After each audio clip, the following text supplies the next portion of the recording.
Hey, to use separate app sound on the Samsung Galaxy S24 or S24 Plus, all you have to do is just to go to the settings. Next, from this, you will have to actually go into the sounds and vibration. From here, go into the separate app sound.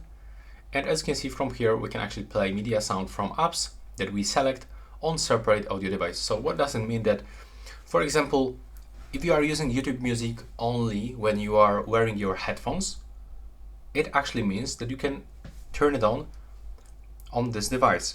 So all the time that you are going to turn on the YouTube music, your smartphone is going to automatically switch sound source to your wireless device. So we have to click here to turn it on, then tap select and pick the Bluetooth device or your phone. As I said, we can pick the Bluetooth device, then go back, pick the application from here. So we have to select YouTube music in my case.